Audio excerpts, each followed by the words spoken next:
Hello बच्चों, good morning. My self Dayal Chand Pathak. I welcome you all to my channel Physics Made Easy by DCP.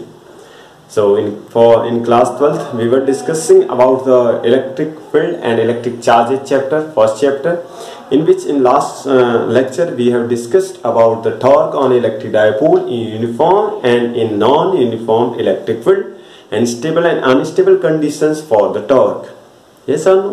Now today we will start another topic of same chapter. This is next topic of chapter first, electric field and charge. This is what is charge distribution. Charge distribution. Now what is charge distribution? Everybody know that when charge distribution, what is charge distribution? We know that whenever we will get charge to any conductor, there are two basic conductor. There are two basic things in basic differences in conductor and insulator. What were the basic differences? If you will distribute charge to conductor, it is distributed uniformly on its surface.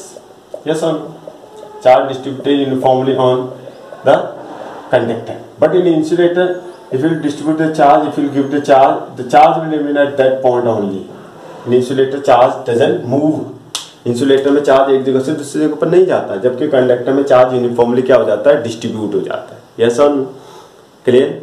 So this is topic is charge distribution. So if will distribute, if will give the charge to any conductor, how we want to distribute, how we want to give the charges to that system, how the charge will distribute on its surface, that is called charge distribution.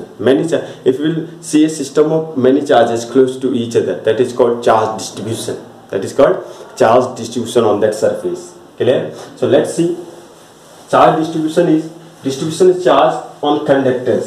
There are three type of charge distribution. तीन तरह का charge distribution होता है. What are that? Number first, called linear charge distribution.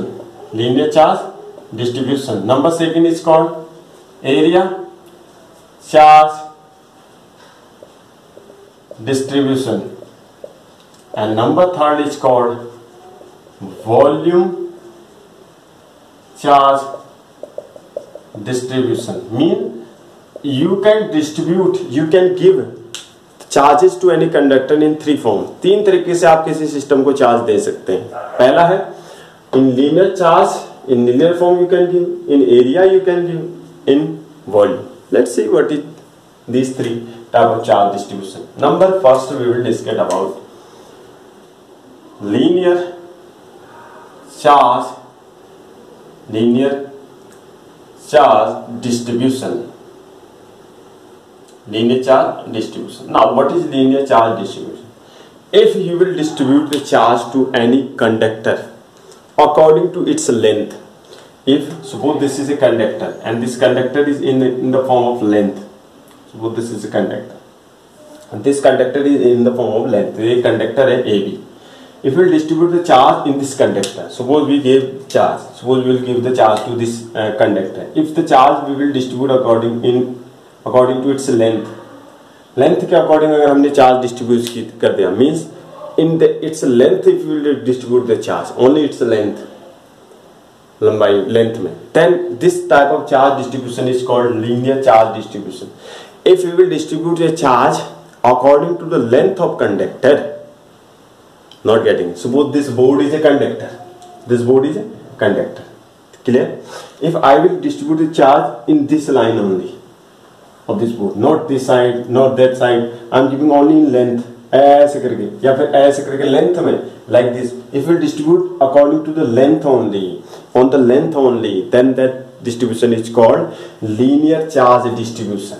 Clear? So now this is the conductor of length L, and the charge given to this conductor is how much charge I have given? Q coulomb charge I have given, and according to its length I have given. Clear? On its length I have given the charge. किस में दिया है? Length. Clear? जैसे discuss किया linear charge density. Linear charge density represented by lambda. Now what is linear charge density?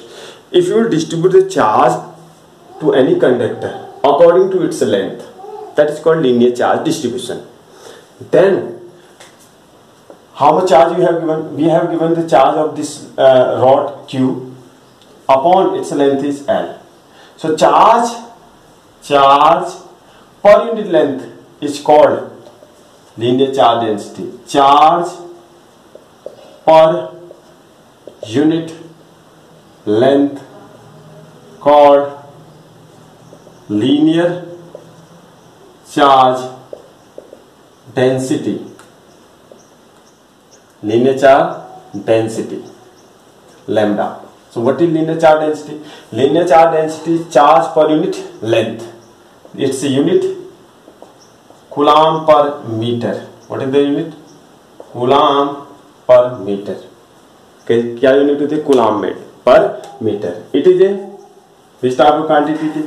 It is a scalar quantity. Which type of quantity? Scalar quantity. And you can say that linear charge density we find in the term of vectors. So you can write in vector form also. So the unit of linear charge density is, now what is the unit of linear charge density? Linear charge density unit is coulomb per meter. So this type of distribution is called linear charge distribution. This is called linear charge distribution. Now how many things we can find out? Suppose this is a conducting rod. Suppose this is a conducting rod of length L, and we are going to distribute a charge to this rod according to its length. Let the charge distributed to this rod according to its length is Q plus Q charge I have distributed according to its length, and its charge density lambda equal to Q upon L. Its charge density is Q upon L. Charge per unit length is called charge density. Charge per unit length is called charge density. Is it clear? So this is the charge density of this. Now, suppose you want to find out force on another charge Q naught at distance R from it. यहाँ पर एक charge है at point P. There is another charge Q naught that is called test charge. Now we want to find out the force on this charge Q naught due to this whole rod. Now how you will find out that charge, that force? कैसे निकालेंगे उस force को? देखिए, this Q coulomb charge is distributed in whole length. पूरी length में कितना charge है? Q है. मान लीजिए एक छोटा सा एलिमेंट मान लीजिए, this is a small element. Suppose we are taking a small element of this rod dl. Length is dl. Small element dl. This is called small element dl. Clear? We know charge density lambda equal to Q upon L. Clear? So charge of dl length, जो dl length है उसका charge कितना होगा? उसका charge dq equal to होगा charge density into length. Charge per unit है, एक unit length में कितना चार्ज है? Charge per unit length is called charge in unit length. 1 metre length में कितना चार्ज है? Q अपॉन L है. तो dl लेंथ में कितना हुआ? Lambda into dl. Q upon L को लैम्डा बोलते हैं. 1 मीटर में जो चार्ज होता है that is called lambda, charge density. 1 metre में जितना चार्ज है वो लैम्डा है. तो dl में कितना हुआ? Lambda dl. Clear? Now force due to small element dl, force due to small element dl, F equal to 1 upon 4 pi epsilon naught q1 q2 upon r square. This is our formula in vector form r cap. So what will be? F df. This will be small, because we are going to find out due to small, so force will be also small. 1 upon 4 pi epsilon. Q1 is dq, Q2 is q naught upon r square r cap. Clear? This is the force. Now df vector equal to 1 upon 4 pi epsilon naught. dq is lambda dl into dq r square r cap. Now total force due to whole conductor, पूरे conductor के कारण force कितना होगा? F होगा integration of DL, linear integration of DL, line integral होगा तो पूरे का कारण क्या करते हैं, इंटीग्रेशन कर देंगे पूरे फंक्शन का। इंटीग्रेशन ऑफ एल क्या आएगा, 1/4 pi epsilon naught lambda DL D Q upon are square R cap. This is the total force on that charge due to this whole conductor. This is the total force on that charge due to this whole conductor. Clear? So like this you will find out variable. This is called due to continuous charge distribution. This is the force due to continuous charge distribution. Single point charge के कारण होता है 1/4 q1 q2 पर r square, लेकिन अगर पूरे area में charge है, पूरी लेंथ में चार्ज है, at that time you will find out by this formula the total force. So this is the first type of charge distribution. This is called linear charge distribution. Now number second type of charge distribution is, that is called, number second type of charge distribution is area charge distribution. What is second type of charge distribution? Area charge distribution. Now what is area charge distribution? If you will distribute charge according to its area, means if you will distribute the charge to any body in its area, this is a body, suppose it have two dimensions, length and width, if you will distribute the charge in two dimensions mean according to its area, here and here, ठीक है, length में भी बांटा और width में भी बांट दिया. This type of charge distribution is called area charge distribution. This type of charge distribution is called area charge distribution. किसे बोलते हैं area charge distribution of charge according to the area of conductor. Distribution of charge according to the area means area में बांट देना. Length में बांटने को linear charge बोलते हैं, पूरी एरिया में बांटने को क्या बोलते हैं, area charge distribution. Let Q plus Q Coulomb charge distributed in capital A area. कितने एरिया में बांटा गया, कैपिटल A एरिया में प्लस Q कूलाम चार्ज. कितना कूलाम चार्ज बांट दिया, प्लस Q कूलाम चार्ज हमने कैपिटल एरिया में बांट दिया. Then area charge density. What will be area charge density? Area charge density is represented by sigma. किससे represent करते हैं, area charge density is represented by sigma. So now what is sigma? What was linear charge density? Charge upon length. Area charge density charge upon area. So charge per unit area is called charge area charge density. Charge per unit area. You will divide it by that charge by area. जितने area में आपने उसे distribute किया है, जितना charge किया उस charge को उस एरिया से डिवाइड कर देंगे. That is called area charge density. Its unit is coulomb per metre square. Coulomb per metre square. Coulomb area unit is metre square. So it's with coulomb per metre square. This is called area distribution. If you distribute the charge according to area, that is called area distribution. The charge upon area is called area charge density sigma. Its unit is coulomb per meter. Clear? Now suppose you have distributed a charge to any body. This is a body. In this body you have distributed the charge according to its area. ये पूरा charge आपने distribute कर दिया on its area, length and width. Length में भी distribute किया और width में भी, ऐसे भी किया और ऐसे भी किया. This is called area charge. To dimensions में डिस्ट्रीब्यूट किया. This is called area charge. It's area is area A. Charge you have given to this system is, charge of system is plus Q, and charge density sigma equal to Q upon A. Charge density is sigma. So that means charge density sigma equal to Q upon A. Charge per unit area. इसे हम कह सकते हैं charge per unit area equal to Q upon A. Charge per unit area equal to Q upon A, that is called sigma. Clear? Now you want to find out, similarly you want to find out due to its small element. Now I am taking a small area dA, and for this area I am going to find out the force on this charge due to this small area. Now we are going to consider a small area dA. Now we are going to consider a small area dA, and due to that there is a point at a distance r where we want to find out the force on the charge. Now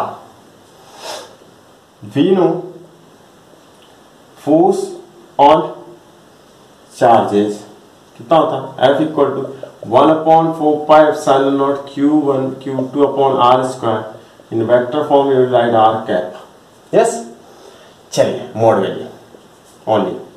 so force due to small area d a, small area d a, force due to small area d a कितना होगा, d f equal to होगा, small होगा 1/4πε0।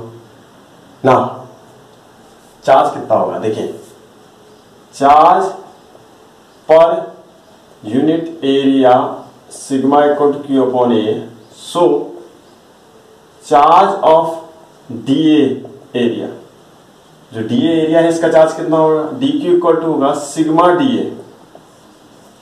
एक unit area में sigma है तो DA area में कितना होगा, सिग्मा डीए होगा, ऑब्वियसली होगा। अभी 1 किलो चीनी में 2 रुपए देंगे तो 10 किलो में कितने देने पड़ते हैं, 20। सिमिलरली एक में है सिग्मा तो डीए में कितना है, सिग्मा डीए, तो यहां रख देंगे। Q1 की जगह क्या आएगा, Q1 कौन है, ये है, ये Q1 है और ये क्या है, Q2 है। Q1 कितना हो गया, DQ, Q2 होगा Q0 upon are square R cap, mod value केवल 1/4πε0 क्या आएगा, sigma DA Q0 are square R cap. Total force due to whole, पूरे के कारण निकालेंगे तो क्या करेंगे, इंटीग्रेशन कर देंगे, कौन सा, surface area integration, surface area integral हो जाएगा d a Q0 are square r का, this is the force due to whole. So this was the second term, area charge distribution. Clear? So by surface area integral. So which integral we will use? Surface area integral we will use for this representation. Now, third type of charge distribution is, what is the third type of charge distribution?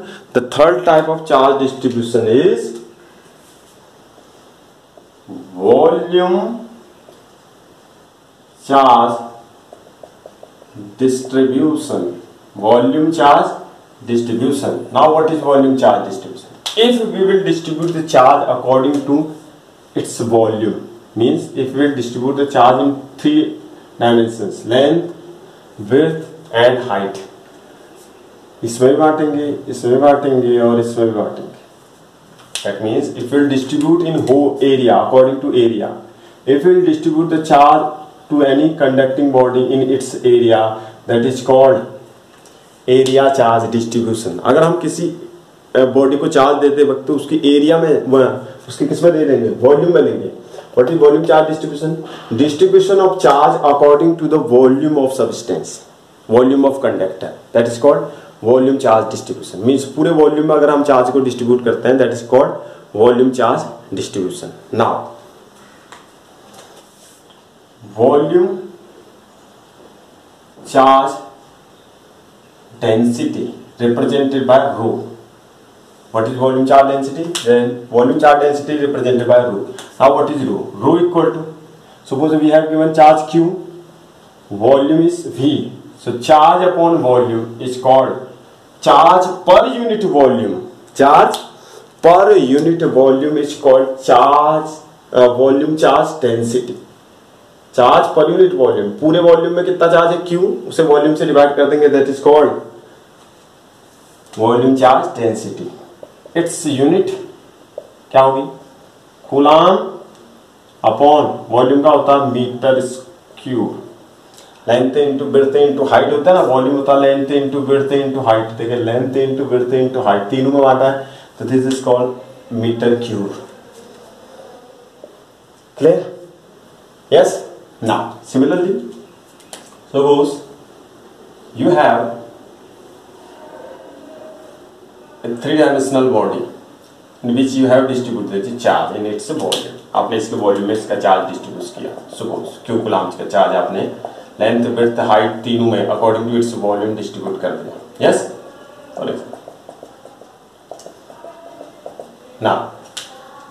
now you want to find out due to a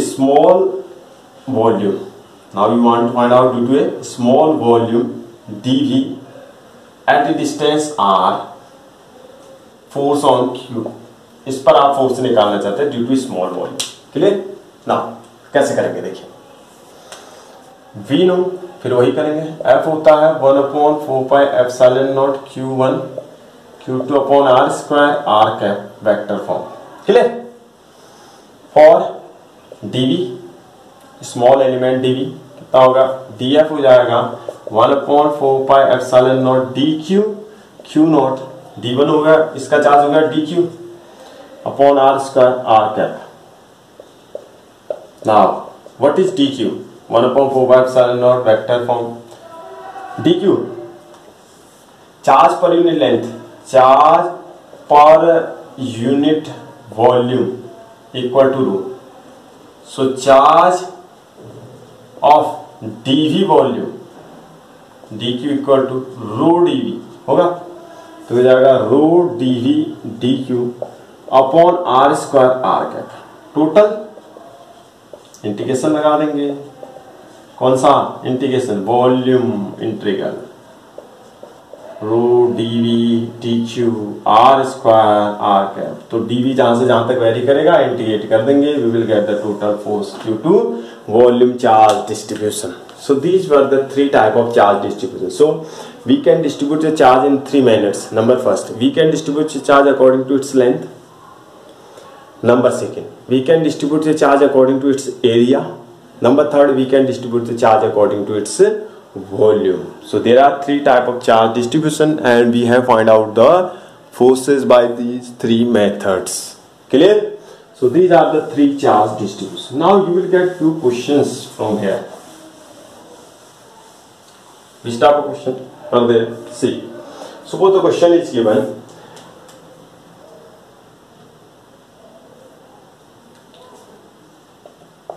what should be the charge? What should be the charge of a sphere of charge density, area charge density π/3 coulomb per metre square, coulomb per metre square of area of radius लिखते हैं, of radius pi metre. कितने metre की radius है? Pi metre की radius. चलिए क्या पूछा है, क्वेश्चन को पढ़ेंगे।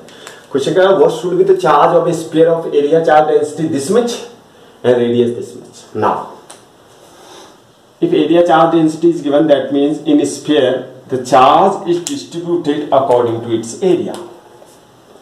On its area, charge is distributed on its area. किस पे distributed है? On its area पे distributed है। क्या क्या given है? Here charge density, area charge density represented by sigma. Sigma दिया है π/3, रेडियस दिया है पाई। क्लियर? अब निकालना है चार्ज। क्या निकालना है? Q question mark. क्या होता है? सिग्मा इक्वल टू होता है Q अपॉन ए। तो Q क्या हो जाएगा? Q हो जाएगा सिग्मा ए। सिग्मा कितना है? π/3। ए कितना होता है? ए ऑफ स्फीयर, स्फीयर का ए कितना होता है? 4πr² होता है भाई स्फीयर का area. Area of sphere, what is the area of sphere? 4πr²। ये हो जाएगा, तो कितना आएगा? π/3 into 4 into pi into pi into pi, कितना आ गया? 4/3 पाई के पावर 4 कूलम, है ना? 1 2 3 4। सो इतना कूलाम चार्ज उस पर होगा. So this type of very easy questions, the question will not tough, only you have to understand this topic. Yes or no? So this is the distribution, charge distribution of to any conductors. There are three methods for this charge distribution. Clear? चलिए भाई, अब बात करते हैं, अब discuss करते हैं भाई, अब बात करते हैं नेक्स्ट टॉपिक. नेक्स्ट टॉपिक हमारा इस चैप्टर में है एरिया वेक्टर. क्या है? Area vector. This is very very important. Now what is area vector? See here,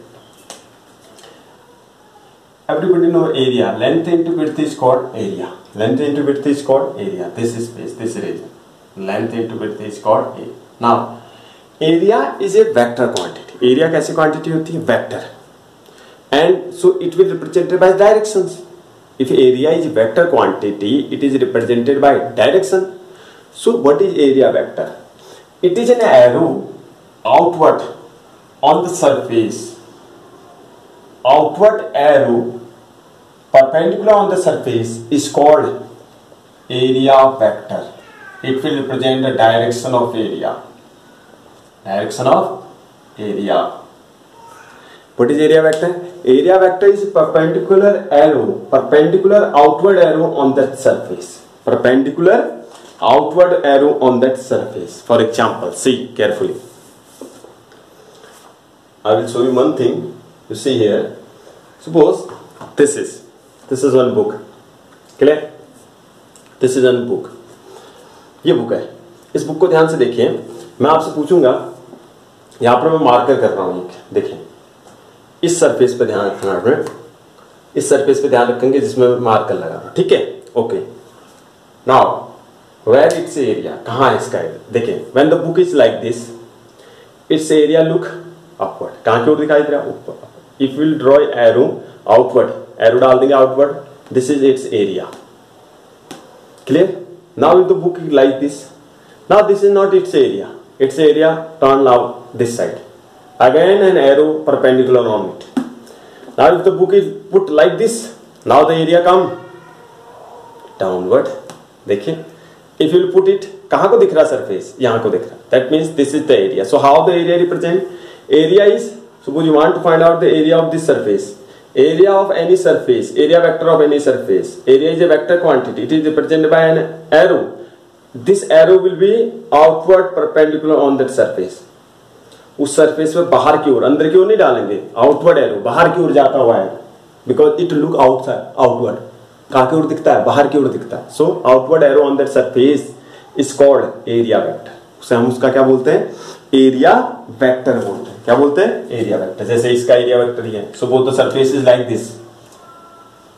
मान लो सरफेस ऐसे है. अब इसका एरिया वेक्टर यहां को नहीं हो सकता. क्यों नहीं हो सकता? अभी सरफेस कैसे दिखाई देगा? यहां को दिखाई देगा. तो इस पर एरो डालेंगे आउटवर्ड. ये this is the area vector. तो इसका एरिया वेक्टर कहां को होगा? So outward arrow perpendicular on its surface. इससे सरफेस से कितना एंगल पे बनाएगा? 90 डिग्री का. परपेंडिकुलर एंगल पे नहीं डालेंगे. This is not area vector. Angle बनाते हुए नहीं डालेंगे. Perpendicular on its surface outward arrow, that is called its area vector. उसे उसका कौन सा वेक्टर बोलते हैं? एरिया वेक्टर बोलते हैं. Clear? This is called its area. So area is a vector quantity. It is represented by arrow on its surface. क्या दिखाएंगे? उसके सरफेस पे एरो. देखिए, सरफेस को पहचानना सीखिए.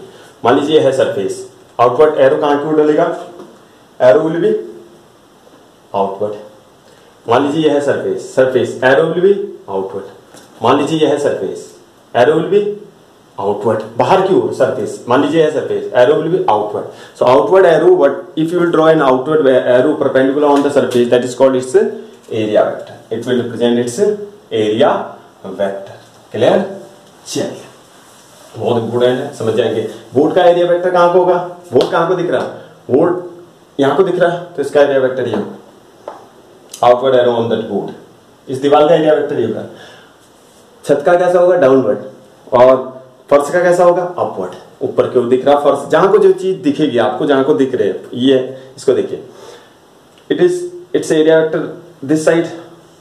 If I will turn it like this, its area vector this side, outward arrow this side, this side. Yes or no? So this is called area vector. Clear? Now we are going for next topic, very very important, electric flux.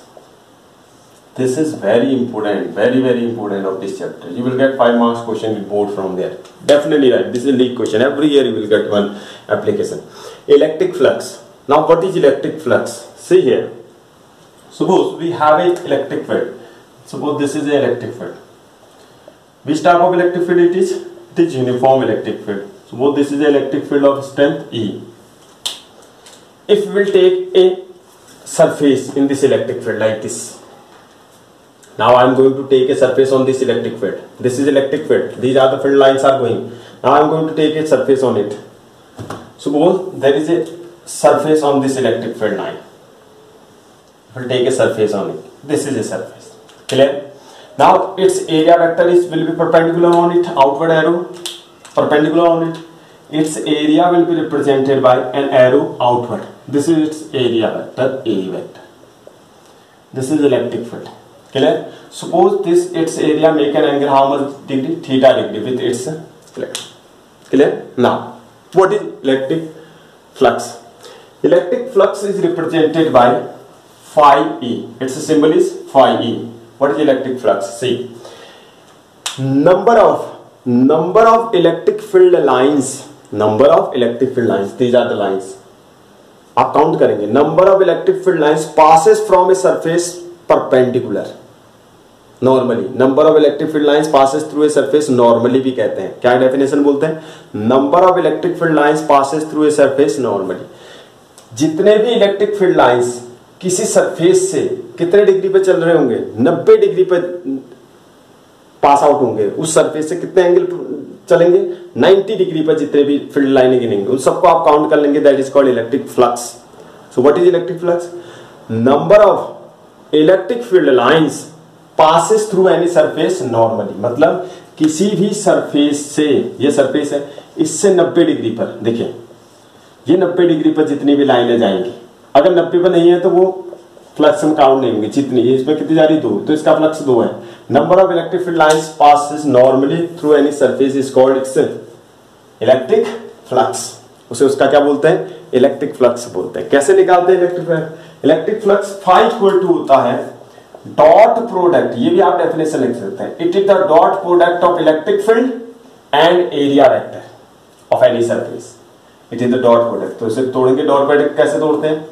E A cos theta. E A cos theta. जैसे यहां पर कितना angle बना रहा है? Theta. ए के 2 component हो सकते हैं, ए कॉस थीटा और ए साइन थीटा. तो जो कंपोनेंट इलेक्ट्रिक फील्ड की डायरेक्शन में है, इलेक्ट्रिक फील्ड और उसका प्रोडक्ट, ये क्या कहलाता है?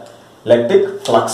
So dot product of electric field and area is called electric flux. Is represented by E A cos theta. Theta is the angle between E and A. Theta किसके बीच का angle है? ई और ए के. इलेक्ट्रिक फील्ड और area vector के बीच के angle को क्या बोलते हैं? थीटा. इट्स यूनिट क्या होगी इसकी? देखिए, ई की यूनिट होती है न्यूटन पर कूलाम इंटू मीटर स्क्वायर. तो इसकी यूनिट हो जाएगी न्यूटन पर कूलाम इंटू मीटर स्क्वायर. ई की यूनिट जानते हैं. ई इक्वल टू क्या होता है? F upon Q not. तो ई की यूनिट होगी न्यूटन पर कूलाम इंटू ए हो गया मीटर स्क्वायर. न्यूटन पर. It is scalar quantity. कैसी क्वांटिटी है ये? स्केलर. बिकॉज अगर आप इसकी डेफिनेशन है, कैसा प्रोडक्ट है? Dot product. Dot products are always scalar. 11th में पढ़ा हुआ है. Dot product of two vectors is always scalar. तो अगर ये डॉट प्रोडक्ट है तो ये कैसी क्वांटिटी हुई? Scalar quantity. तो electric flux is a scalar quantity. तो 3 डेफिनेशन है. आप कोई भी डेफिनेशन लिख सकते हैं. देखिए, it is the dot product of electric field and area vector of any surface. Number 2, number of electric field lines passes normally from any surface. That is called electric flux. से हम क्या बोलते हैं? उसका इलेक्ट्रिक फ्लक्स बोलते हैं. phi equal to E A cos theta. E A cos theta. Theta is the angle between E and A. किसके बीच का एंगल है? Theta is the angle between E and A. Clear? So this is the electric flux. Its unit is Newton per coulomb into meter square. और कैसी quantity है? Vector. कैसी quantity है? Vector quantity. Now, type of electric field. Next heading, type of electric flux, type of electric flux phi E कितने तरह का होता है? It is of two type. कितने तरह का इलेक्ट्रिक फ्लक्स होता है? Two, negative electric flux and number second positive electric flux. Sir कहां से आएंगे? देखिए दिखाता हूं आपको। देखिए suppose this is a uniform electric field, clear? This is electric field of strength E, uniform electric field of strength E. Now there is a surface. Which type of surface? Spherical surface. For example, we are taking spherical. You can take linear also. Now, what is the area vector? What is the definition of area? Area vector is outward perpendicular on that surface. Outward arrow perpendicular on that surface. तो outward arrow तो यहाँ को भी हो सकता है और यहाँ को भी हो सकता है। ये दोनों ही एरो क्या है? आउटवर्ड। इसका मतलब दोनों ही किसको दिखाएंगे? उसके वेक्टर को। See this is a surface, ये यहाँ को भी देख सकता है, यहाँ को भी देख सकता है, दोनों साइड को देख सकता है। सरफेस दोनों साइड को देख सकता है, नहीं देख सकता। सो अगर आप इस साइड निकालें फ्लक्स, फ्लक्स होता है E A cos theta. Between E and A theta is how much degree? 0 degree. तो ये आ जाएगा E A cos 0। Cos 0 is, cos 0 कितना होता है? 1 होता है। तो क्या हो गया? ई ए कैसा आ गया? पॉजिटिव। तो इसे कौन सा फ्लक्स बोलेंगे? Positive flux. अगर आप यहां को निकालें, ई यहां को है, ए यहां को है, कितने का एंगल हुआ इनमें? देखिए ए यहां को आ रहा है, ई यहां को, कितने का एंगल है? 180 डिग्री। तो यहां अगर फ्लक्स निकालें phi equal to E A cos 180 degree लिखेंगे आप। 180 कितना होता है? -1। तो कैसा हो जाएगा? नेगेटिव। तो किसी भी बॉडी के कितने फ्लक्स होते हैं? 2। एक होता है पॉजिटिव सेम साइड और एक होता है नेगेटिव अपोजिट साइड। तो क्योंकि एरिया वेक्टर दोनों साइड को दिखाया जा सकता है। देखिए ये हाथ यहाँ वाले को ऐसे दिखेगा, देखिए ये हाथ है, इधर वाले को एरिया वेक्टर यहाँ को दिखेगा, इधर वाले को यहाँ को दिखेगा। तो प्लस भी निकल सकता है और माइनस भी निकल सकता है। तो there are 2 type of flux, positive flux and negative flux.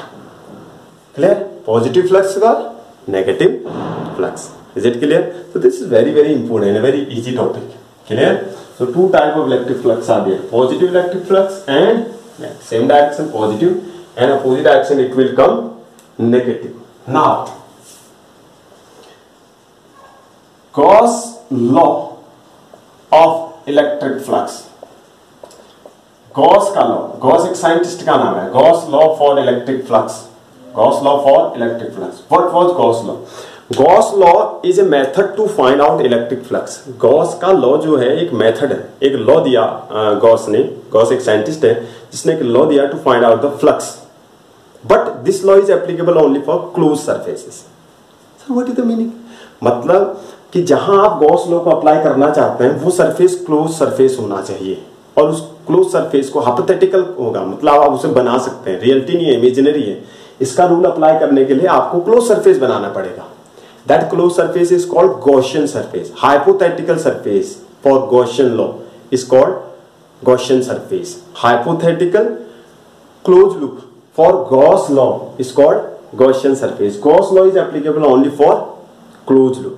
ये ओपन लूप्स के लिए एप्लीकेबल नहीं है। मतलब अगर ये चार्ज है, अगर आप इस चार्ज के कारण इलेक्ट्रिक क्या निकालना चाहते हैं? फ्लक्स। तो आपको क्या करना होगा? इसको इनक्लोज करना होगा। You have to make a close surface around it. Suppose I have made a close surface. This surface, this hypothetical close surface is called Gaussian surface. क्या बोलेंगे इसे? गॉसियन सरफेस बोलेंगे। क्या बोलेंगे? Gaussian surface. So what is Gaussian surface? Hypothetical close loop is called Gaussian. According to Gauss law, the total electric flux of any close loop, indication मतलब total electric flux phi ई, circle मतलब close loop, ये जो circle किया close loop, total electric flux of a close loop is equal to 1 upon epsilon naught. Epsilon naught is called permittivity, permittivity of free space. पढ़ा है ना हमने? So 1 upon epsilon naught time of total charge inside the closed surface, closed surface. So what is Gauss law? Gauss, according to Gauss law, the total flux of a closed loop, किसी बंद loop का जिसे हम question surface कहेंगे, ये हम बना सकते हैं, इमेजिनरी होता है, हाइपोथेटिकल है। तो टोटल पर एप्लीकेबल केवल किसके लिए हुआ, क्लोज लूप के लिए। The total flux of a close loop, integration मतलब टोटल, देखिए क्या सिंबल का क्या मतलब है, इंटीग्रेशन मतलब total electric E flux phi of close loop is equal to 1 epsilon naught time total charge inside it. मतलब अगर बाहर कोई चार्ज है तो कंसीडर नहीं होगा, उसके अंदर जो भी चार्ज होंगे उन सबका टोटल। और चार्जेस कैसा सम होता है, अलजेब्रिक सम। कैसा सम होता है चार्जेस का, अलजेब्रिक सम। तो उसके अंदर जितने भी चार्जेस होंगे उन सबका सम करेंगे, that is called Gauss law. So according to Gauss law, the total flux of a closed loop is 1 epsilon naught time total charge inside it. Clear? Inside it. So what is Gaussian surface? Gaussian surface is hypothetical surface which is used for Gaussian law. Gaussian law के लिए जो imaginary surface बनाया जाता है, that is called Gaussian surface. What is the physical significance of Gaussian surface? Gaussian surface का value क्या है, bye Gaussian surface we can easily find out electric flux, ना electric flux and electric field. We can easily find out by Gauss law electric flux of any charge body. किसी भी charge body का हम आसानी से क्या निकाल सकते हैं, electric flux. Charge distributed body का मतलब जिसमें यूनिफॉर्मली चार्ज डिस्ट्रीब्यूट हो, उसका हम क्या निकाल सकते हैं, electric field by Gaussian surface. So Gaussian law is applicable only for closed surfaces. Clear? चलिए देखते हैं। मान लीजिए हमारे पास क्वेश्चन आया, a dipole is enclosed inside a, this is a dipole inside a closed loop. Find the flux of this closed loop. इसका flux निकाल। Now this is closed loop, and in closed loop whenever we will find out the flux we can apply whose law, Gauss law, 1 epsilon naught total charge, total charge inside है ना। तो क्या होगा, total flux हो जाएगा 1 epsilon naught total charge, charge sum is algebraic. Total charge कितना होगा इसका, प्लस क्यू माइनस क्यू, कितना आ गया 0। That means total flux of this surface will be 0। इस सरफेस का टोटल फ्लक्स कितना होगा, 0 होगा। सर गॉसियन सरफेस क्यों नहीं लगाया आपने, क्यों लगाया आपने 5? For close surfaces we can apply only Gaussian law. Clear? Yes. और वैसे भी देखें तो प्लस से लाइनें निकलेंगे, माइनस में कोई लाइन आएगी नहीं, कोई जाएगी नहीं। That means total flux will come to 0। Total flux will come to 0। Clear? Correct? ये इस तरह का आता है। मान लीजिए आपके पास आए क्वेश्चन है, बहुत सारे क्वेश्चन है इसके, मान लीजिए आपसे क्वेश्चन है, find total flux of closed loop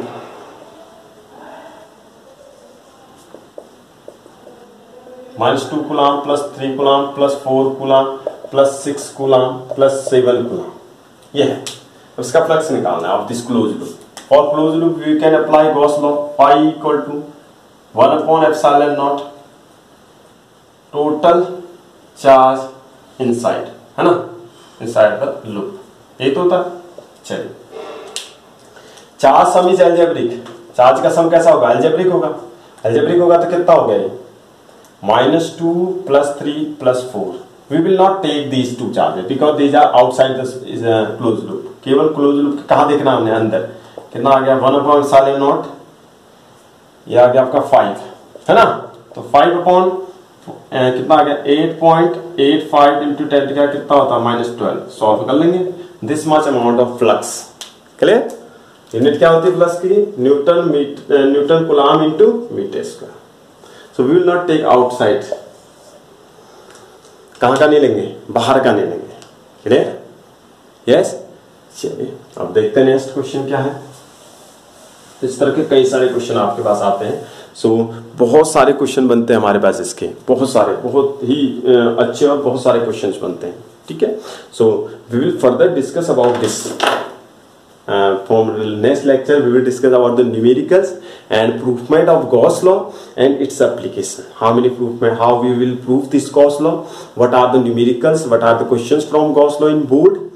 So तब तक के लिए आप इसे देखिए और पढ़िए and stay home, stay safe, bye.